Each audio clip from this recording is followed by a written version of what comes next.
Having lost the race to the moon, the Soviet space program decided to go in a different direction. If they couldn't be first on the moon, then they could lead the area of endurance in space and the development of space stations. In 1971, they launched the world's first space station, and the crew of 3 cosmonauts who inhabited the station set the record for the longest time in space. Their accomplishments in space, however, were overshadowed by what happened on their return to the Earth. Learn more about Soyuz 11 and the only humans to have ever died in space on this episode of Everything Everywhere Daily.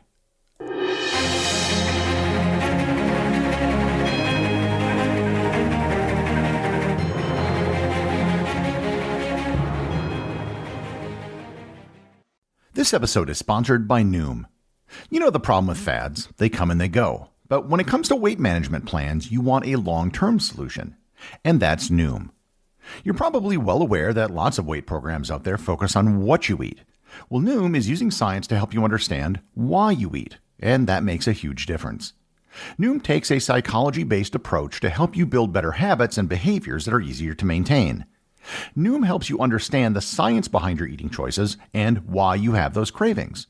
And the best part is, you decide how Noom fits into your life, not the other way around. Noom's personalized courses are easy to follow and will help you grow your confidence with tools you can put into practice on day one. They give you the knowledge and wisdom you need to make informed choices about what you'll eat. Based on a sample of 4,272 Noomers, 98% say that Noom helps them change their habits and behaviors for good. Start your trial today at Noom.com. That's Noom.com to sign up for your trial today. This episode is sponsored by About the Journey. I'd like to tell you all about the About the Journey podcast, an original podcast from Marriott Bonvoy Traveler. In Season 2 of About the Journey, travel journalist Onika Raymond takes us on a journey to discover the lesser-known neighborhoods of 6 iconic cities around the globe. Her stops this season include San Juan, Puerto Rico, where Onika talks about regenerative travel with Carmen Portela and Iris Landrua of Local Guests, a tourism agency that connects visitors to sustainable experiences. She also visits Denver, Colorado, where Onika visits the Mile High City and hits the trail at Denver's Genesee Mountain Park to learn all about how we can make the outdoors a more welcoming place for all. And I personally enjoyed the recent episode where Onika travels to Peckham, London, which has become the center of the Nigerian-British community known as Little Lagos. I've personally met Onika several times around the world, and I can personally attest to her being a top-notch traveler as well as a journalist. Search for About the Journey in your podcast player.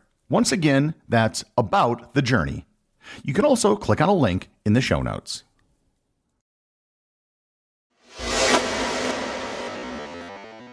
It's common to think that the space race between the United States and the Soviet Union ended the moment Neil Armstrong set foot on the moon. That, at least, is the American perspective. According to that view, after starting from behind in the early 1960s, the United States leaped ahead in the space race and crossed the finish line before the Soviets. There's an element of truth to that, but it isn't the whole truth. In reality, the Soviets never really made a serious attempt at landing a human on the moon. The race to the moon was really more a race that the Americans had with themselves. The Soviets, knowing that they couldn't beat the Americans to the moon, shifted their attention to try to dominate Earth's orbit. They were going to build the first space station, where cosmonauts could stay for extended periods of time with the goal of establishing a permanent presence in space. On April 19, 1971, while the United States was still in the middle of the Apollo program, the Soviets launched Salyut 1, the world's first space station. Salyut 1 was intended to be a proof of concept. It was to fly in space and be a home for cosmonauts for a few weeks before returning to Earth. It was approximately 20 meters long and 4 meters in diameter. The Soviets didn't have a great deal of experience with orbital rendezvous and docking. Vostok 3 and 4 in 1962 and Vostoks 5 and 6 in 1963 both attempted to rendezvous in space, but they only got within a few kilometers of each other. Soyuz 3 attempted to dock with the uncrewed Soyuz 2 in October of 1968. Soyuz 3 came within a meter of their target, but eventually had to abandon the attempt due to a lack of fuel to continue orbital maneuvers. This is relevant because 3 days after Salyut 1 was launched, the first crew flew up to the space station. Soyuz 10 was to be the first crew on Salyut 1. They managed to rendezvous and soft dock with the space station, but due to a technical malfunction, they were unable to hard dock, which would allow them to transfer spacecraft. With the docking unsuccessful, Soyuz 10 immediately returned to Earth. The failure of Soyuz 10 was an embarrassment. In their next attempt, they were sending up a more experienced crew in Soyuz 11, led by Alexei Leonov, the world's first spacewalker. However, just 3 days before launch, during a routine physical, one of the crew members, Valery Kubasov, was found to have a lump in their lung. Fearing tuberculosis, the entire crew was scrubbed, and the mission was given to the backup crew. It later turned out that the lump was nothing more than a pollen allergy. Soyuz 11 was launched on June 7, 1971. The former backup crew and now main crew consisted of 3 cosmonauts: Commander Gregory Dobrovolsky, research engineer Vladislav Volkov, and flight engineer Viktor Petsayev. This time, the rendezvous and docking was a success. The technical problems had been solved, and Soyuz 11 became the first successful docking with a space station in history. The docking process was time-consuming, as this had never been done before. It took over 3 hours. They had to check to make sure that all the seals were tight between the capsule and the station. They had to make sure the electrical and hydraulic connections were all working. Most importantly, they had to make sure the pressure in both spacecraft was the same before they could open the door. The mission aboard Salyut 1 consisted of a lot of maintenance and testing, as this was the first space station to have ever flown. They had to test all of the systems on board the space station to make sure that everything worked. They had to check the navigation and control systems of the space station to change its orbit and conduct maneuvers.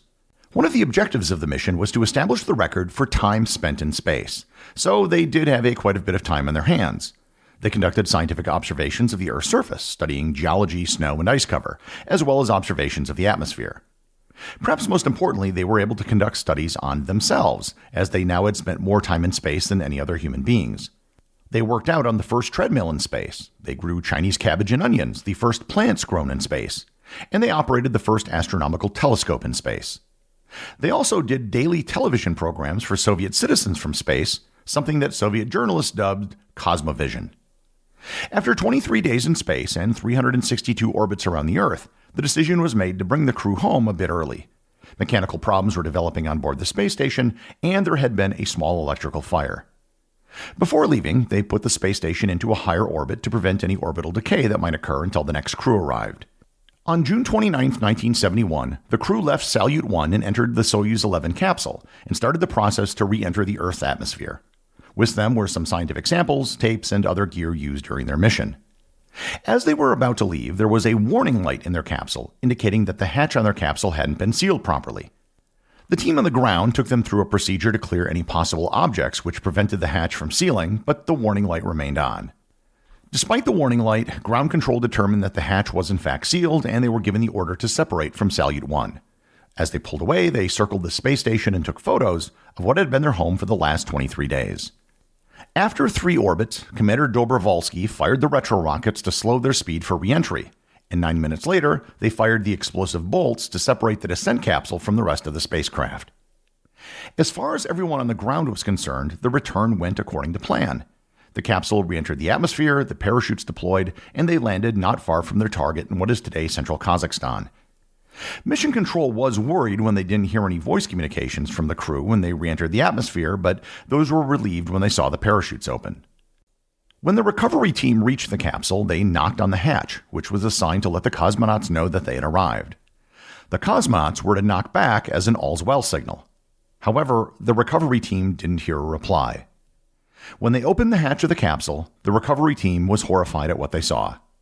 All 3 cosmonauts were dead. All of them had dark blue blotches on their face and had blood streaming from their noses and ears.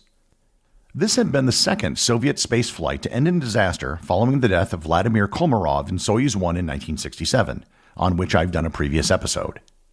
The deaths of the cosmonauts was a shock to everyone in the Soviet Union, and they had just been watching them on television for the last several weeks.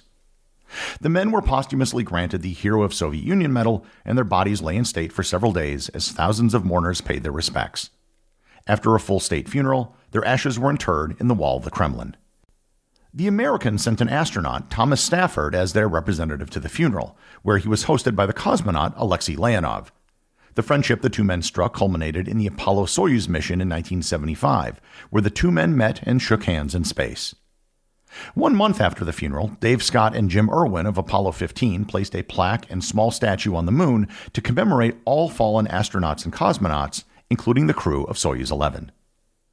While the deaths of the 3 cosmonauts was widely known throughout the Soviet Union, What was kept secret from the Soviet people for years was what caused their death.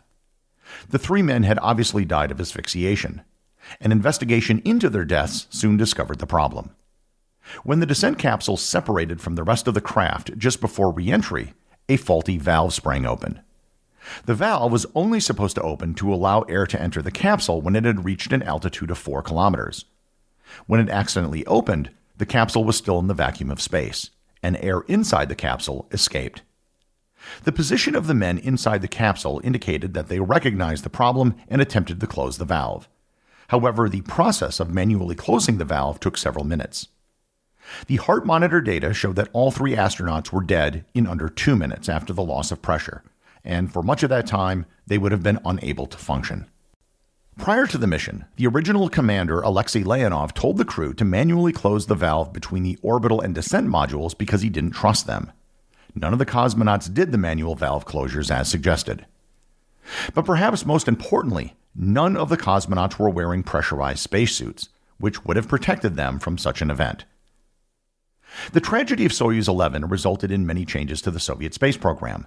The Soyuz spacecraft was redesigned to improve valves and allowed them to be quickly shut manually if necessary.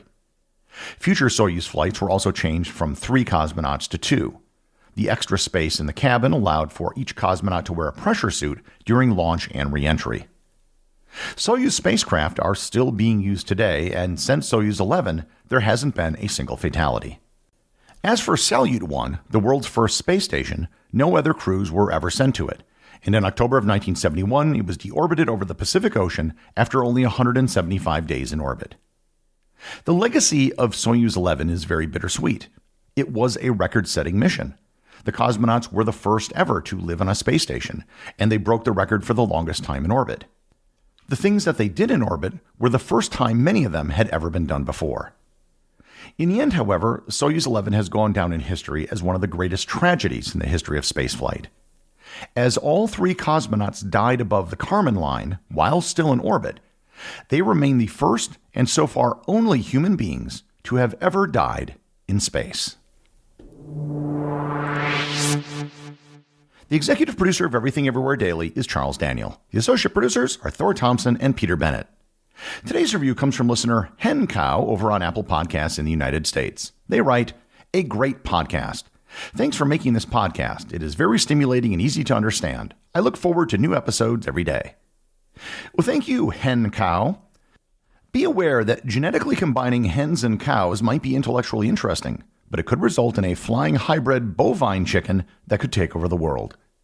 Remember, if you leave a review or send me a boostagram, you too can have it read on the show.